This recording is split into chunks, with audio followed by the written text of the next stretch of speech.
G'day guys, as you can see, this is the Mahindra SUV proving track where I'm about to show you what the Mahindra Scorpio is like in some serious off-road situations.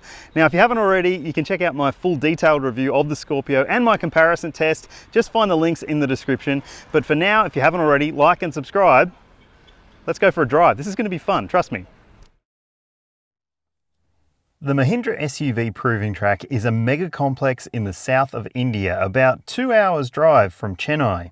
This purpose-built off-road park was designed to put the Indian company's ready-to-rumble off-road models through their paces with dozens of different obstacles spread over a test track that takes about 30 minutes to complete, or maybe longer if you keep getting things wrong like I did.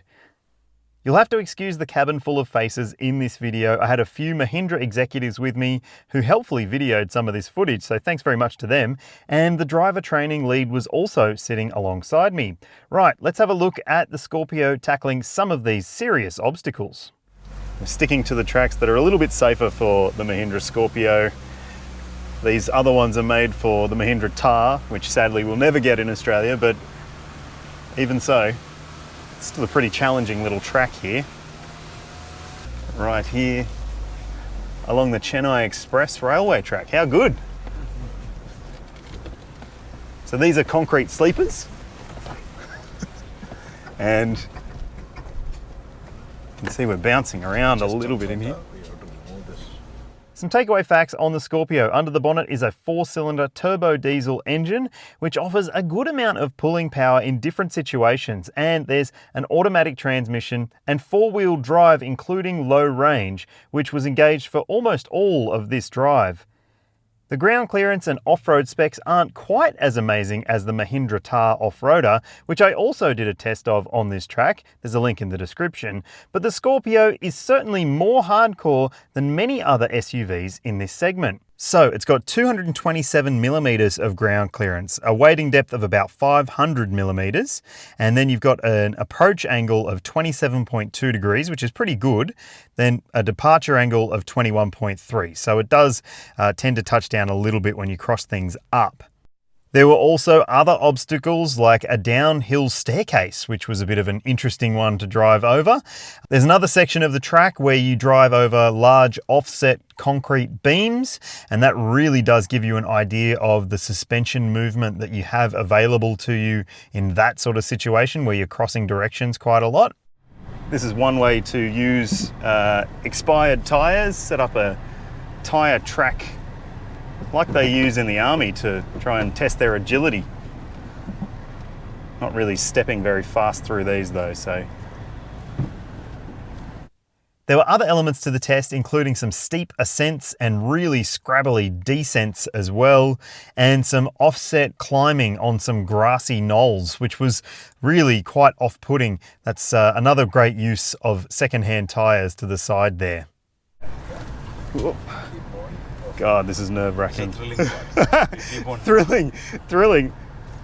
Terrifying is the T word I was thinking of, but this is still a great indication of what the car is capable of and the ability to adjust your, I guess, your angle very quickly and very easily with this steering, which is a highlight for me. I think it really does allow you confidence. Okay, so we're just making our way very slowly over some boulders. Hopefully I didn't just do too much damage. These boulders are quite pokey, quite sharp. And next we're going to approach obstacle 15, which is called Mad Max, the dry articulation. This is like a furry road. It's a Mad Max film. Fury Road, here we come. Wheel straight. Yeah. Tipping in here.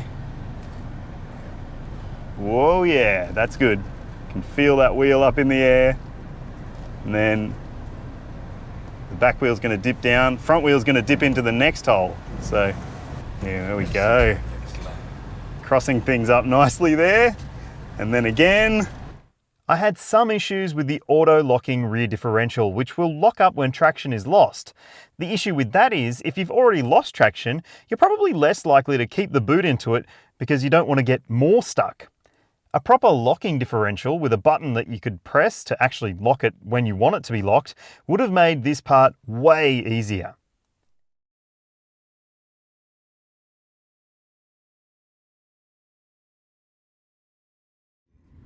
Interesting Okay. and challenging as well, these two on roads. Wow, this is extreme. Last two deep pits. Oh, Yeah, keep it actually.